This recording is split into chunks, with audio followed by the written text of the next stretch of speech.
Chachibasha. Dibata Chachibasha.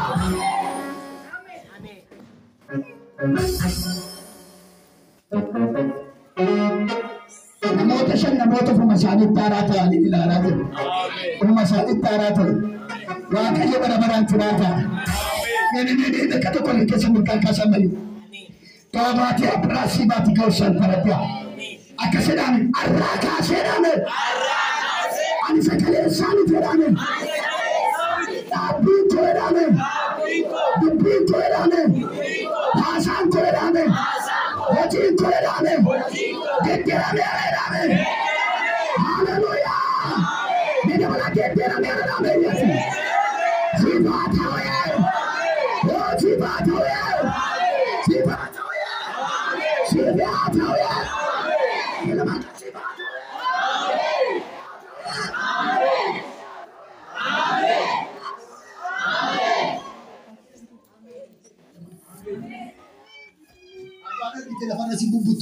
Amen. Amen.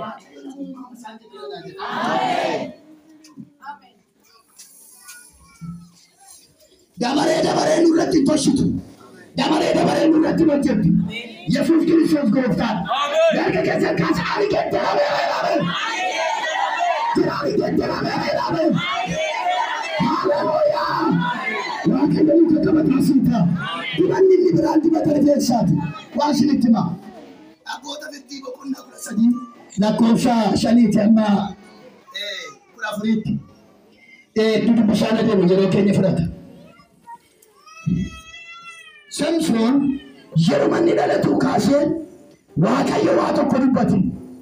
Waa itti nama biyyaa Zoon sanyii daan keessa jiraatu Manoa nama jedhamu nama kanatu nama maseera ture ati mana sarara hin qabdu kanaaf ergamaa Waaqayyo gaaf tokko lafa hojiitti itti mul'ate akkasitti jedhe ati kanaaf hojjete bara sanattedha warri Filisxeemonni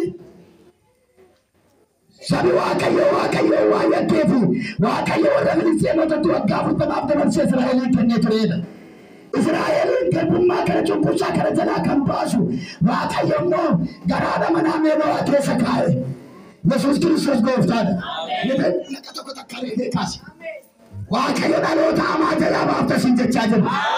Mangaagaa du'aa jalaa baafta siin jechaa jira. Mangaagaa dhukkubaa jalaa baafta siin jechaa jira. Ameen haleluuyaa. Ameen. Akkamitti akka isaan guddisa Waaqayyo taasise. Guyyaa gaafa ni dhalatuudhaa kaasee rifeensa isaa aduu qarabaan hin qabne Amen. Amen. Ati immoo dubartiin dhugaatii nama macheessu waan nama xureessu hin dhugine. Amen. Nama kakuu baatta waan ta'eef. Abbaa mul'ataa baatta waan ta'eef. Nama ayyaanaa baatta waan ta'eef.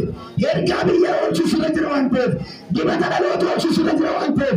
Dibata aadaa biyya oolchuu sirra jira waan ta'eef. Ati immoo